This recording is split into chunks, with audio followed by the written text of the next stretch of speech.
everyone, welcome back to my videos. I was hoping to have more beautiful background for you today, but unfortunately it decided it was going to rain all day and it wasn't predicted. So part of gardening outside or growing plants outdoors is learning to work with Mother Nature. So you get to join me under the overhang of my house so that I get to stay dry and my camera gets to stay dry.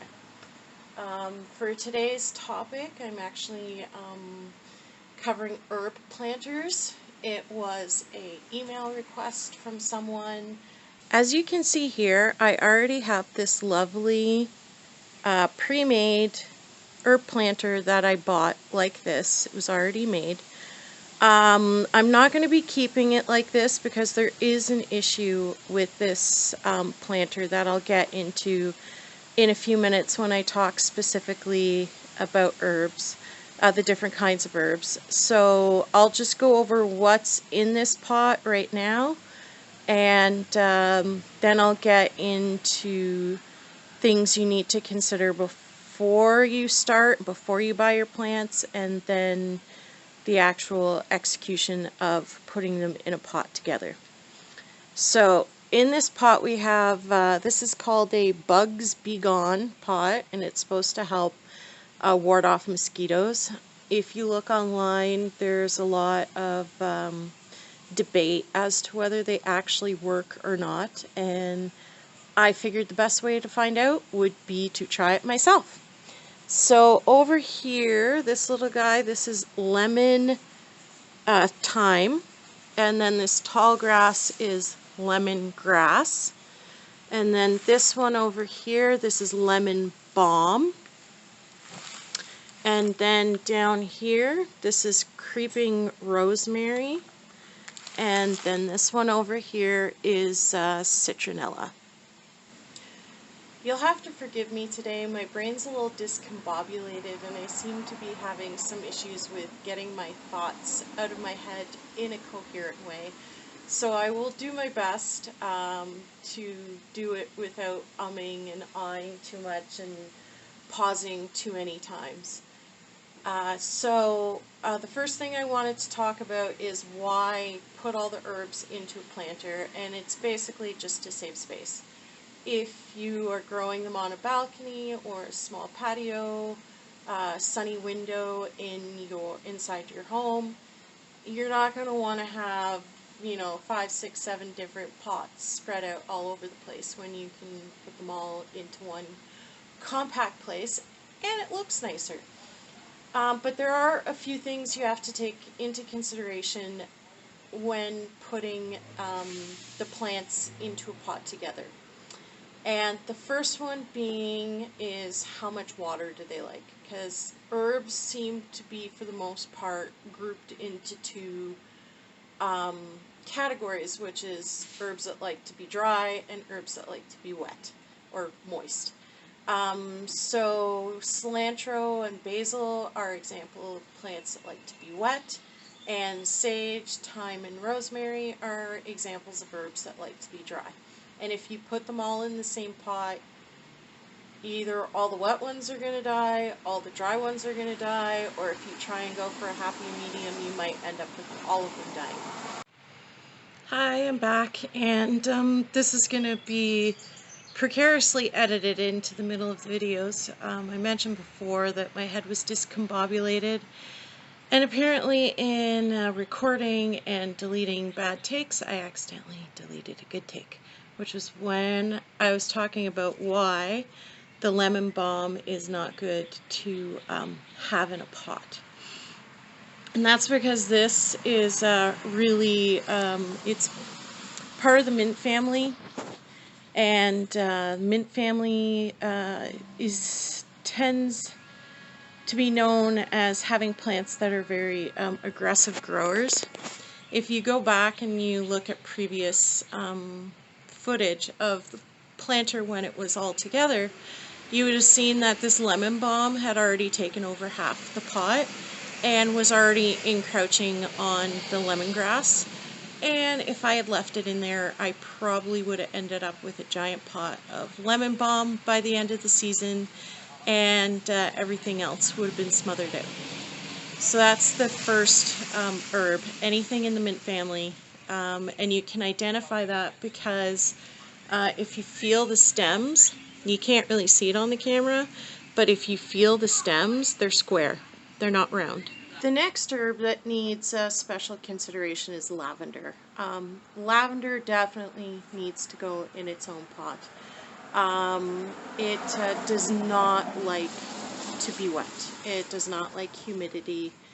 And because we tend to have really humid summer here in Ontario, or at least in the southern parts of Ontario, it needs to have a lot of airflow. Like, you wouldn't be able to put it in a pot with other things. It would eventually just end up rotting due to too much moisture.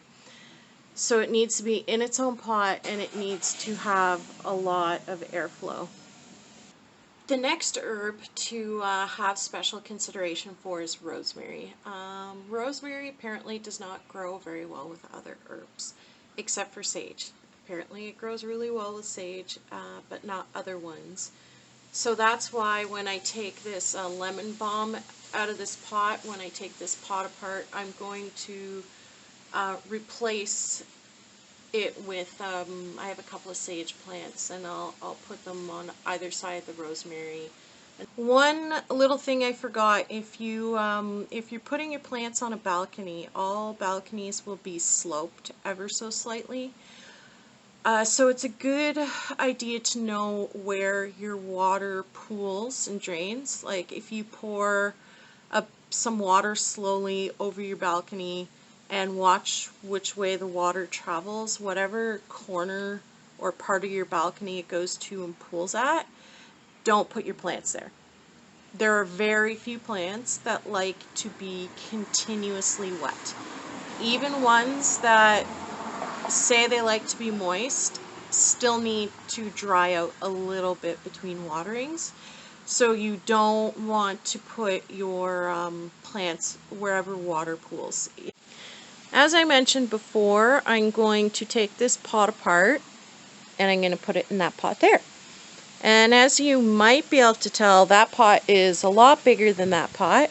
And I actually have, that I got, a couple of sage plants.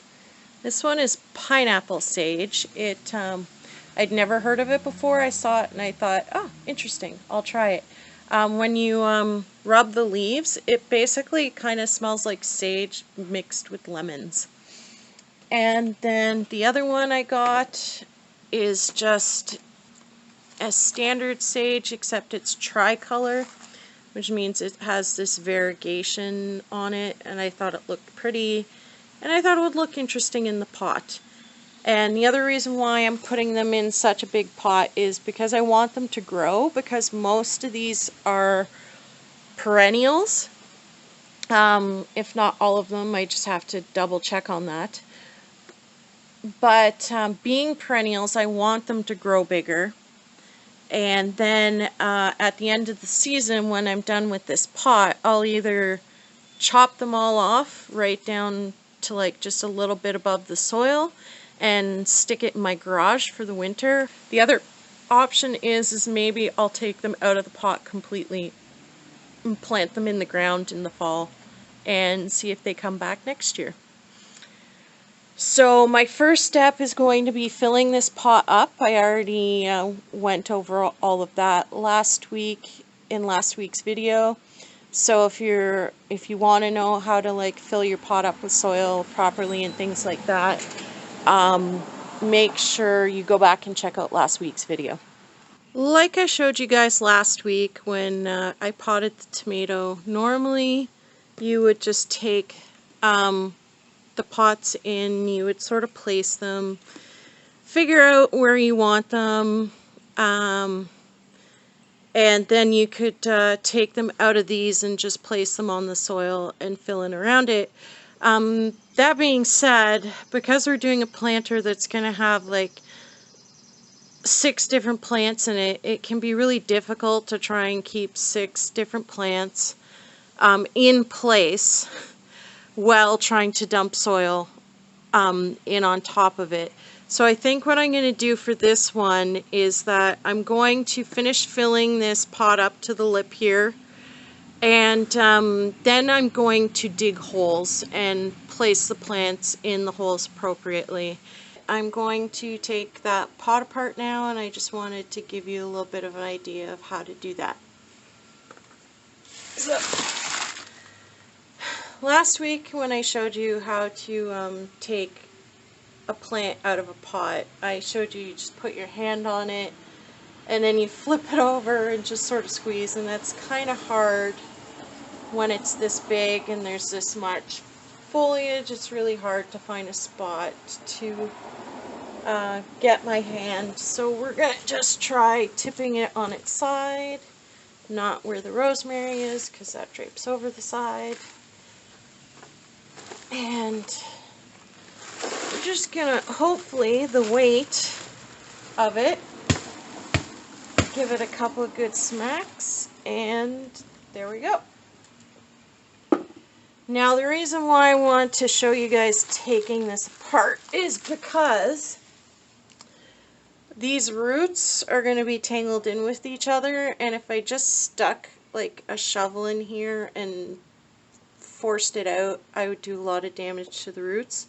So I'm going to do my best to take this apart without damaging the roots. I won't show you guys taking apart the entire thing because that's going to take a little while, but I thought I would at least show you one plant. So I'm going to start right here. Let's see, is this one right near the edge here? Make sure you guys can see. So I'm just going to stick my fingers in and just gently pry. And as you can see, I put down a tarp because this is going to be dirty. Normally I would do it on my lawn, but you know, with the rain today, you got to modify. So I'm just trying to very gently tease these roots out without, you just sort of feel around. It's kind of like untangling yarn for people who do crochet or knitting. You just very gently sort of feel around with your hands to figure out where those roots are, and just very, very gently pull them out. And there you go. There's one plant with most of its roots intact. So I'm going to set this aside. Oops, sorry. I didn't realize I was off the camera there. One plant with its roots mostly intact. And I'm going to set this aside, and then I'm going to repeat this until I have all the plants in this planter separated. There you can see all of the 5 plants have been separated with a big pile of soil in the middle, which I'm going to keep because I'm going to put the lemon balm in its own pot. I have a pot for that. Now when deciding where in the pot you're going to put the plants, generally you want, for aesthetic purposes, you want the tallest plants to be in the middle with the short plants to be around the edge. That is so all plants can get equal access to the sun. The taller plants don't shade out the smaller plants, and that way you get to see them all. It just looks better. The other option you could do if you want, you could put all the tall plants towards the back of the pot, and then the medium height plants in the middle, and then the short ones towards the front. But then when you do it that way, you can only basically have your pot facing one way, and it's better for the plant to rotate your pots like every week, to rotate it a quarter turn, just because of the way the sun, especially if you're on a balcony and it's only getting sun from one angle, you want to rotate it so that all plants get exposed to the sun equally. I'm going to go ahead now and I'm going to put the lemongrass into the pot first because it's the tallest. I'm going to go with the option of putting my tallest plant in the middle. I'm just very gently squeezing out all the soil and without damaging the roots. You just give it little squeezes and break up the clumps. And now, hopefully, this will fit in the hole. And our hole is not quite deep enough. So back out it goes. And take a little more out.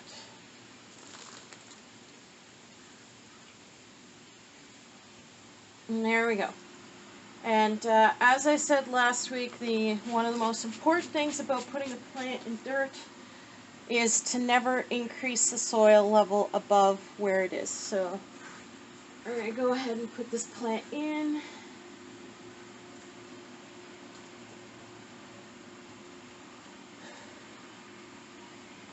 And now I got to decide where I'm going to put the rest. I know the creeping thyme likes to be with sage, and it needs to be near the edge. So we'll put that there, and then I think we'll put that on that side, and that on that side. And then to balance it out, because we have a short one here, I'm going to put the other short one on the opposite side there. And then that still leaves me room for 2 plants, and I only need to put 1. So I think I'm going to put this over a bit, and this over a little bit, to give the citronella more space. And then that'll sort of be what it looks like. And so I'm just going to go ahead and keep digging holes and putting these into the holes just like I demonstrated with the lemongrass. And then when I'm done, I'll come back and show you guys what it looks like. There we go. It's all done. All the plants are in the pot. They may look a little sparse and spread out now compared to the way the planter looked before. But that's because I want to leave them room to grow and expand and get bigger. So within a few weeks that should fill in okay. Now, in my last video I told you guys that you always water in a plant after you pot it to make sure the roots have good contact with the soil. And today is the one exception because it's pouring rain out. So I'm just going to go stick this out in the rain and let Mother Nature water it in for me. So the last step is we're going to take that lemon balm, and I'm actually decided I had picked out this little pot that I had, but the roots are too deep, it won't fit in this pot, so I'm just going to put it back in the pot it was in. And if it spreads like all the other plants in the mint family do, it will end up filling up this whole pot within a month or so. So we're just going to take all this lovely dirt that is from the previous pot combined with the stuff I dug out to put the other plants in. Just going to dump all this soil in and then dig an appropriate sized hole. And again, leaving the 1-inch lip up here on the edge of the pot, just so for water retention. And doing it this way also cleans up most of my mess that I made on the tarp. So there'll be less cleanup for me to do, which is good, because the less cleanup, the better, always. And here's our happy little lemon balm, which I'm now going to stick out in the rain with the other plant and let Mother Nature water it in. There we go. So now I have a big mess to clean up, all this soil on my tarp and everything. So for next week, I'm going to try to get a different location for you guys. Just so you have something more interesting to look at than my front garden. I'm going to try, but I make no promises. I'm going to try and see if the school will let me go to the Ishkotawan garden, and I'll talk to you about some of the plants in there. But if I can't, I have like plan B and maybe plan C. So we'll see.